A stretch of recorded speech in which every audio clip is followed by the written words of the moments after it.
Hello students, good morning. Welcome to your new lecture of construction equipment and automation. In the previous lecture, we have discussed about the material handling equipments.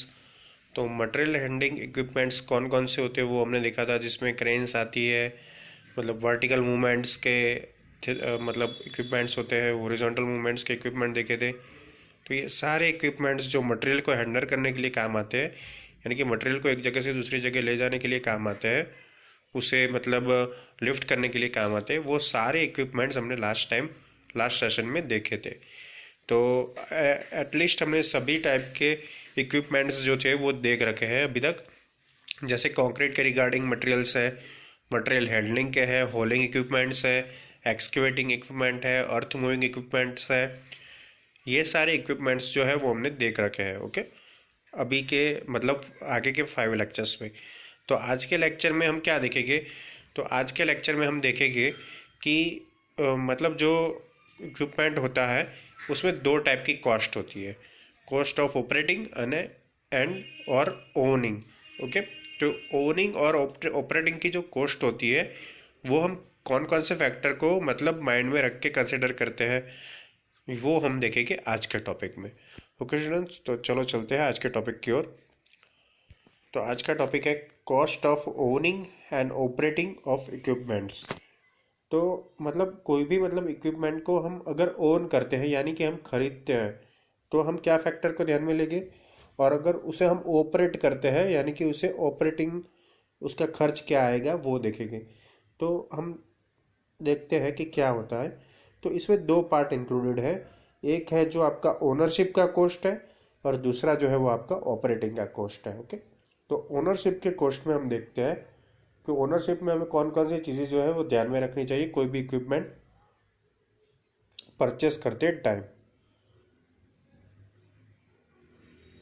The major cost contributing to the cost of ownership are as follows, यानी कि major जो cost जो मतलब contribute करती है ownership में वो हम देखते हैं। सबसे फर्स्ट है इन्वेस्टमेंट कॉस्ट। तो इन्वेस्टमेंट कॉस्ट में क्या होता है, जो आप मतलब आप कोई भी इक्विपमेंट खरीद रहे हो तो मतलब आप अपनी मनी इन्वेस्ट कर रहे हो। तो जब आप अपनी मनी इन्वेस्ट कर रहे हो तो आप कौन कौन से फैक्टर सोचोगे, ये हम ये टॉपिक में देखेंगे। The money spend in the purchase of a large equipment if it had been invested in bank would earn interest. Okay, सबसे पहले आप यही बात सोचोगे, अगर आप कोई इक्विपमेंट ले रहे हो तो उस उतने पैसे अगर आप बैंक में रख दोगे तो आपका इंटरेस्ट आना चालू हो जाएगा उसके ऊपर, और वो बहुत सारा इंटरेस्ट आएगा, क्योंकि हमारे जो कंस्ट्रक्शन के इक्विपमेंट्स होते हैं उसकी जो वैल्यूज़ होती है वो लाख या करोड़ में होती है। तो उतने लाख सर और करोड़ अगर आप फिक्स डिपॉजिट भी करते हो बैंक में तो आपको बहुत मतलब इंटरेस्ट मिलेगा। ओके, ये सोचने की बात है। लेकिन अभी हम आगे भी देखेंगे कि कैसे मतलब हम अगर इक्विपमेंट खरीद रहे हैं तो हमें क्या क्या सोचना चाहिए। Okay, the earning of interest is lost by purchase of equipments, and hence the recovery of this interest amount has to be made on the purchase amount. Okay, तो अगर हम वो पैसा अगर इन्वेस्ट करने की जगह यानी कि परचेस करने की जगह बैंक में इन्वेस्ट करते हैं तो क्या होता है, उसके ऊपर इंटरेस्ट आता है। तो वो इंटरेस्ट जो है वो हमें परचेसिंग अमाउंट में ऐड कर देना चाहिए। ओके, तो परचेस अमाउंट 50 लाख है, लेकिन 50 लाख में से मुझे इंटरेस्ट कितना मिलेगा।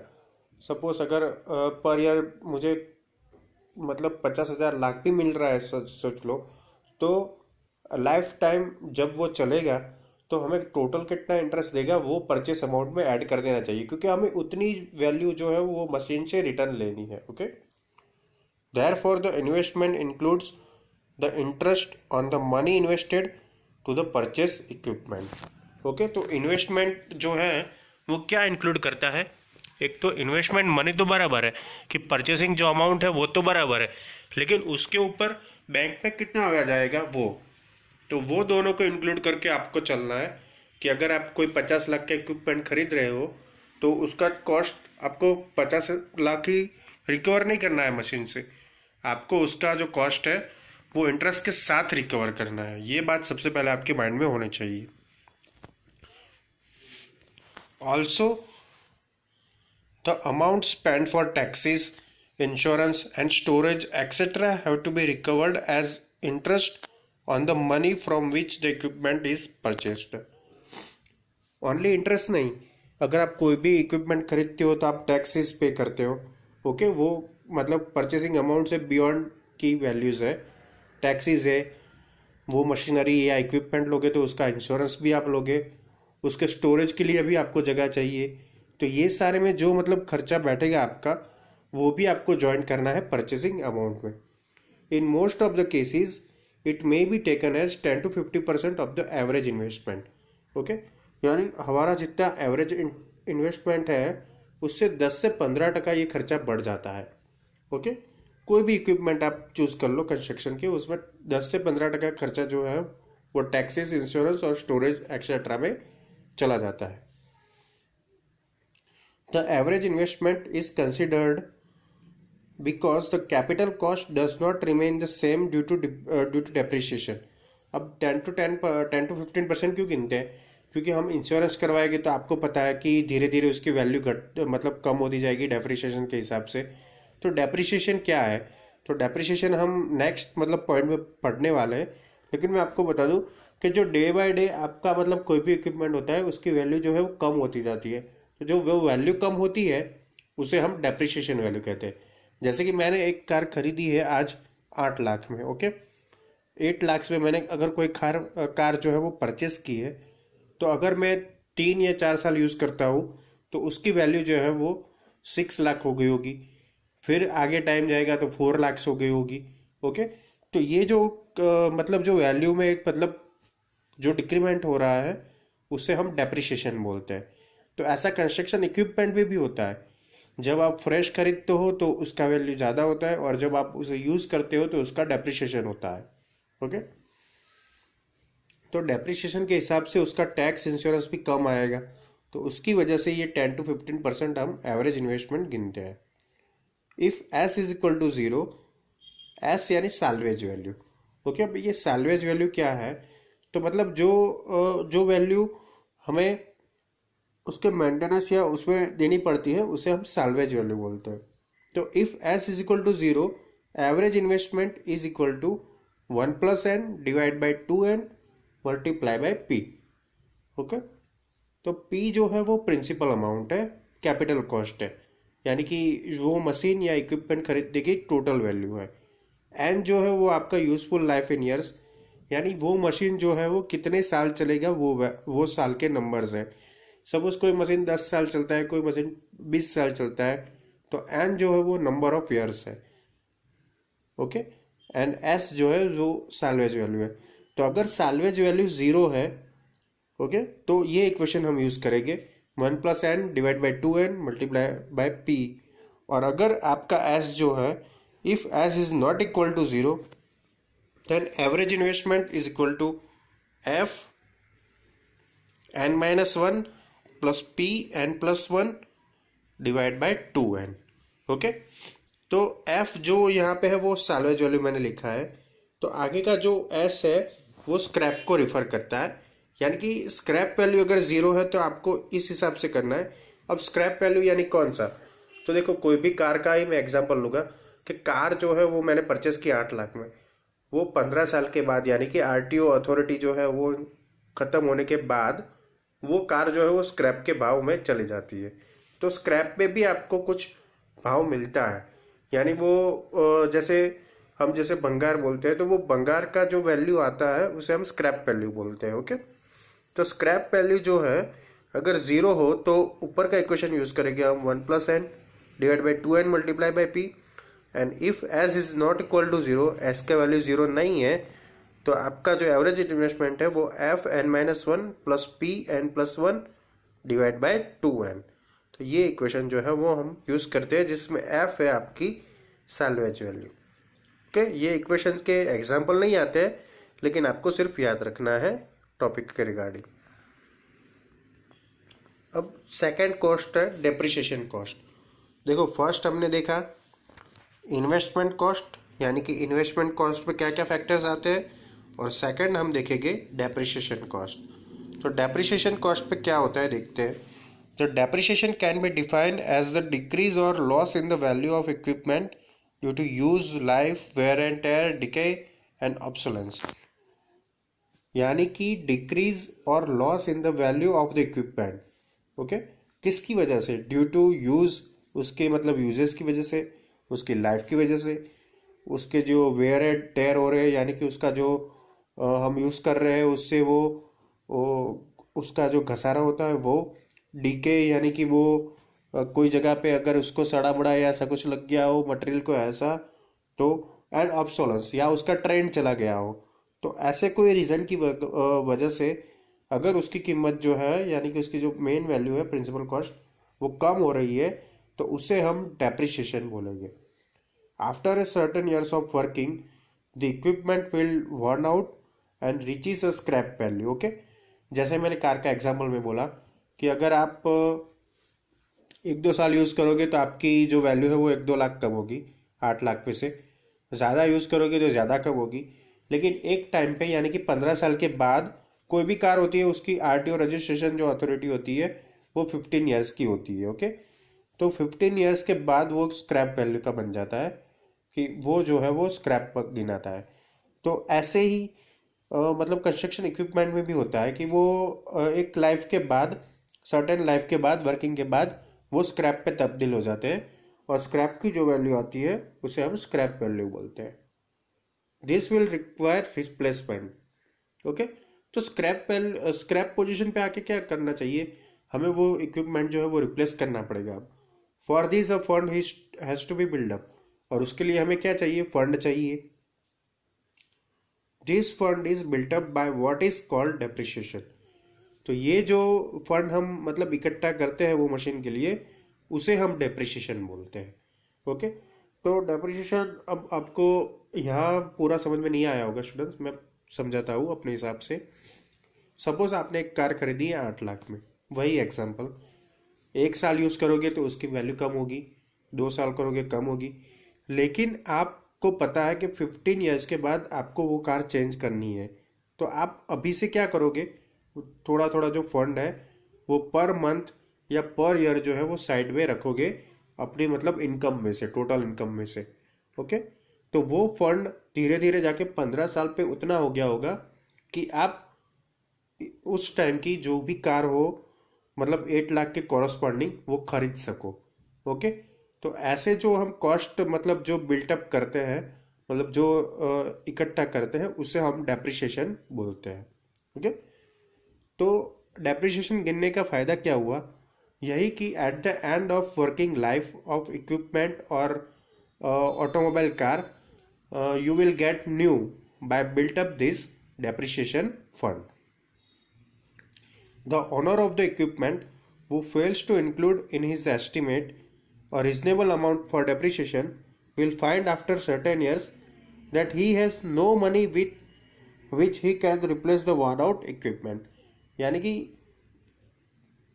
अगर कोई कोई भी बिल्डर या तो कोई भी मतलब पर्सन जो है वो इक्विपमेंट की डेप्रिसिएशन वैल्यू अगर नहीं रखता है साइड में, तो उससे क्या होगा कि आफ्टर वर्किंग ईयर उसके पास पैसे ही नहीं होंगे वो इक्विपमेंट खरीदने के.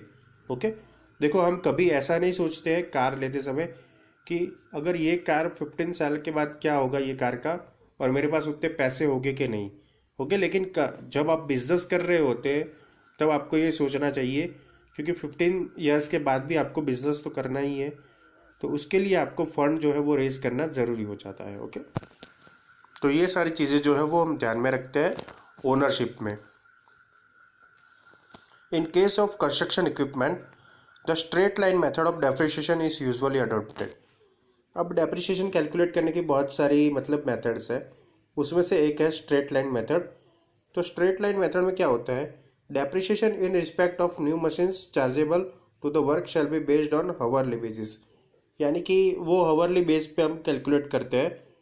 Therefore hourly depreciation is equal to P minus F by N. तो पी जो है, पी जो डेप्रिसिएशन हावरली हम मतलब गिनते हैं उसका इक्वेशन है P minus F divide by N. तो उसमें से पी क्या है देखते हैं. where P is the initial investment or book value of the new machine.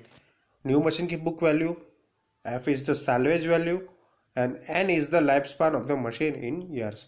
तो इतना आपको पता हो तो आप अवरली डेप्रिसिएशन कितना होता है आपका मशीन का, आपके इक्विपमेंट का, वो आप गिन सकते हो। और ये स्ट्रेट लाइन मेथड का इक्वेशन है डेप्रिसिएशन का। In addition to this, the cost associated with major overheads modifications are sometime considered to be the ownership cost. कई बार क्या होता है कि हमें वो मशीन जो है वो मॉडिफिकेशन करना भी ज़रूरी होता है। ऐसा नहीं कि इक्विपमेंट ला के रख दिया, बात खत्म हो गई। अगर आपको अलग अलग प्रोजेक्ट्स पे उसे यूज़ करना है तो उसको आपको मॉडिफाई भी करना होगा इक्विपमेंट को, तो उसके लिए भी जो कॉस्ट लगती है वो भी ओनरशिप कॉस्ट में इंक्लूड होती है। All this cost make the accurate estimation of the ownership cost very difficult. तो ये सारी कॉस्ट जो होती है उसकी वजह से जो ओनरशिप के कॉस्ट है वो मतलब कंफर्म करना बहुत ही डिफिकल्ट हो जाता है। Okay, carefully kept record of for equipments previously used should give some information which may be use as a guide. अगर आपने प्रीवियसली कोई ऐसा इक्विपमेंट यूज़ करा है तो उसके हिसाब से आपको पता चलेगा, रिकॉर्ड के हिसाब से, कि आप जो आपका जो ओनरशिप का कॉस्ट है वो कितना हो सकता है। The estimated ownership cost are expressed in uniform annual equivalents. these are several methods for charging ownership cost। अब ओनरशिप कॉस्ट के लिए हम क्या ध्यान में रखना चाहिए, ये 2 पॉइंट पे आपको बताया है।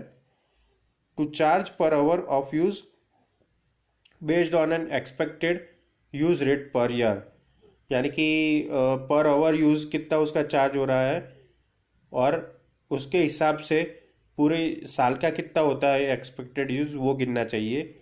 To charge the equipment on daily, weekly और monthly rate that if it is available on the job, यानी कि वो जब जॉब पे अवेलेबल हो तो उसका डेली, वीकली और मंथली का रेट कितना होता है वो हमें निकालना चाहिए और इसके हिसाब से हमें कंपेयर करना चाहिए कि हमें जो वो इक्विपमेंट लेना है या रेंट पे लेना है। ओके, तो ये सारे जो मतलब फैक्टर्स है वो हम ध्यान में रखते हैं कोई भी इक्विपमेंट जो है वो ओन करते टाइम, यानी कि उसे खरीदते टाइम। उसके बाद है आपकी ऑपरेटिंग कॉस्ट। तो ऑपरेटिंग कॉस्ट कोई भी इक्विपमेंट की कैसे कैलकुलेट करते हैं, कौन कौन से फैक्टर उस पर आते हैं, देखते हैं। तो operating cost are those cost associated with the operating of a piece of equipment, यानी कि आपके इक्विपमेंट को चलाने के लिए जो भी कॉस्ट जरूरी होती है वो। The operation cost includes the fuel and lubrication cost, operator cost and minor maintenance and repair cost. अब देखो मशीन चल रहा है तो उसमें फ्यूल लगेगा, लुब्रिकेशन लगेगा, उसको चलाने के लिए कोई ऑपरेटर लगेगा, उसको भी आपको कुछ देना पड़ेगा, और उसका माइनर मेंटेनेंस होगा जो मंथली होता है, और उसका रिपेयर का कॉस्ट होगा। ओके, तो ये सारे कॉस्टेस जो हैं वो ऑपरेटिंग कॉस्ट में इंक्लूड होते हैं। The other cost involve in equipment are major maintenance. Other में मेजर मेंटेनेंस यानी कि कुछ बड़ा मेंटेनेंस आया, मेजर रिपेयर्स आया and tyres. This cost are sometimes include in the cost of ownership and sometimes in the cost of operating. ये सारी cost जो है वो कई बार हम ऑपरेटिंग में इंक्लूड करते हैं और कई बार ओनरशिप में इंक्लूड करते हैं। ओके, वो डिपेंड करता है कि कैसे हम कैलकुलेट करते हैं। तो सबसे फर्स्ट जो है वो आपकी मेंटेनेंस एंड रिपेयर कॉस्ट। तो cost of maintenance and repairs will vary considerably with the type of equipment, the service to which it is assigned and the care which it receives। यानी कि जो maintenance cost है, repairs cost है, वो किसके ऊपर depend करती है, टाइप ऑफ इक्विपमेंट, कैसे टाइप का आपका इक्विपमेंट है, उसे हम कैसी सर्विस असाइन करते हैं, यानी उसे कौन से काम में हम असाइन करते हैं, and the care which it receives, यानी उसे मतलब हम कैसे यूज़ करते हैं उसके ऊपर डिपेंड होता है कि मेंटेनेंस और रिपेयर कितना होगा। The annual cost of maintenance and repairs for equipment usually should be taken 100% of the annual cost of ownership, यानी कि जितनी आपकी ओनरशिप की कॉस्ट है उससे 100% कॉस्ट आपकी मेंटेनेंस एंड रिपेयर की होगी। ओके, ये मान के आपको चलना है, क्योंकि बहुत सारा हो जाता है। यानी कि आपको कोई इक्विपमेंट बहुत सारे प्रोजेक्ट पे यूज़ करना है तो ही आप उसे खरीद सकते हो, बाकी खरीद सकते नहीं हो। ओके, सेकेंड है labour charges. It includes not only the wages and the other allowances paid but also the effective cost of facilities such as camp facilities, leave reserve, hazard allowance, and taking into account the non-working period in flood season. अब देखो labour charge पे क्या होता है, labour को खाली veg देना उससे काम नहीं होता है, आपको उसकी दूसरी फैसिलिटी जैसे कि उसको उनको रखना कहाँ पे है, उनकी लीव जो है वो कितनी सेक्शन करनी है, कैसे सेक्शन करनी है, वो हैजार्ड अलाउंस अगर कुछ हो जाता है तो उसे कैसे अलाउंसेस देने हैं, और नॉन वर्किंग पीरियड यानी कि फ्लड के सीजन में क्या होता है कि हम लेबर का यूज़ नहीं करते हैं। ओके, तो वो भी आपको ध्यान में रखना है ये ऑपरेटिंग कॉस्ट में। Depreciation of tyre and tubes, hourly repair cost is taken as 15% of the hourly depreciation cost. Okay, यानी 15% जो है वो हम आवरली डेप्रिसिएशन कॉस्ट टायर और ट्यूब्स की गिनते हैं। Depreciation on tyres and tubes is calculated on cost of tyres and tubes over the life of tyres and tubes in hours, यानी हम टायर ट्यूब की जो मतलब है वो आवरली कैलकुलेट करते हैं, फिर उसके हिसाब से पूरी लाइफ की कैलकुलेट करते हैं। Fuel charges, the usually adopted engines are of either petrol और डीजल, यूजुअली जो भी इंजन इक्विपमेंट में यूज़ होते हैं कंस्ट्रक्शन के वो पेट्रोल और डीजल के होते हैं। अब क्वांटिटी ऑफ डीजल अगर आपको कैलकुलेट करना है तो उसका इक्वेशन है 0.27 इंटू ईटा लीटर्स पर हॉर्स पावर पर एच आर। ओके, और अगर आप पेट्रोल का यूज़ कर रहे हो तो आपका होगा 0.30 ईटा, 0.30 इंटू ईटा होगा litres H P per hour. तो अब ये जो है वो क्या है वो हम देख लेते हैं। जो एच पी है वो आपका रेटेड हॉर्स पावर है, सी जो है वो आपकी capacity of crank case in litres है कि कितना मतलब आपका लीटर का कैपेसिटी है वो, टी जो है वो the number of hours between the change of oil, कितने टाइम में आप चेंज करते हो वो है। ओके, तो पेट्रोल और डीजल का तो आपने कैलकुलेट कर लिया।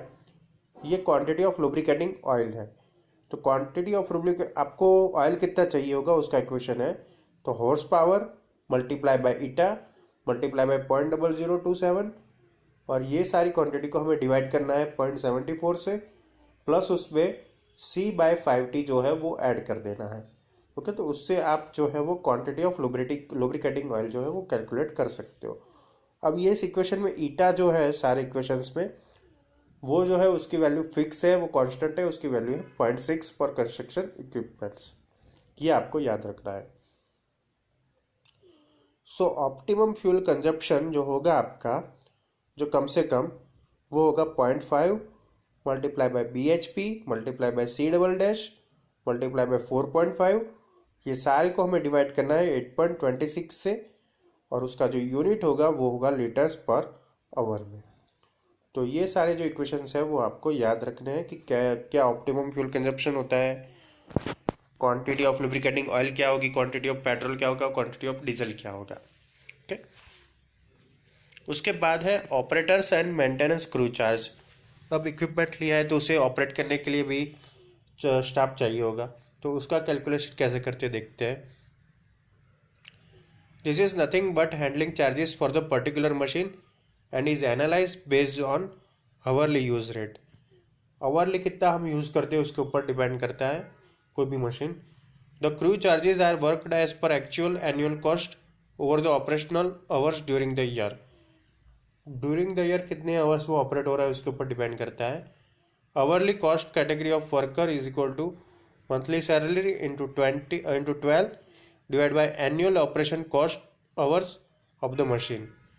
उसकी मंथली सैलरी मतलब क्या है उसके मल्टीप्लाई करते हैं 12 से, तो आपको फुल अमाउंट मिल जाएगी कोई भी वर्कर की, और उसे डिवाइड करना है एनुअल ऑपरेशनल कॉस्ट से, यानी कि जो ऑपरेशनल कॉस्ट हमने कैलकुलेट की है उससे डिवाइड करना है। तो उससे क्या होगा कि आपको वर्कर की आवरली कॉस्ट मिल जाएगी। ओके, मंथली सैलरी इंटू 12 करना है और उसे डिवाइड करना है कि कितने आवर्स जो है वो हम यूज़ करते हैं मशीन को। ओके, तो उससे क्या होगा कि वो मतलब जो वर्कर होगा ऑपरेटर होगा उसकी एक आवर की सैलरी आपको मिल जाएगी कि कितनी आप दे रहे हो उसे। और लास्ट जो है वो है down time cost. The down time is the time that a machine not working because it is under going repairs और एडजस्टमेंट। आपको ये टाइम भी कैलकुलेट करना है कि मशीन कब नहीं यूज़ होगा। ओके, कब नहीं यूज़ होगा, जब वो रिपेयर में जाएगा तब होगा ऐसा। It denotes the availability of N equipment for actual production, यानी एक्चुअल प्रोडक्शन के लिए कितना टाइम हमारे पास है, ये जो है वो डाउन टाइम कॉस्ट जो है वो कैलकुलेट करता है। When the down time increases the productivity will be reduces. जब जब आपका डाउन टाइम इंक्रीज होगा तब तब आपकी प्रोडक्टिविटी जो है वो कम होगी, विच में increase in the unit cost of production. तो उससे क्या होगा कि आपकी यूनिट कॉस्ट प्रोडक्शन जो है वो ज़्यादा बढ़ जाएगी। तो ये सारे जो फैक्टर्स हैं वो हम मतलब अपने ध्यान में लेते हैं ड्यूरिंग ओनिंग और ऑपरेटिंग अ मशीन और construction equipment. Okay students, thank you for watching. Keep watching for updating videos of construction equipment and automation. Thank you.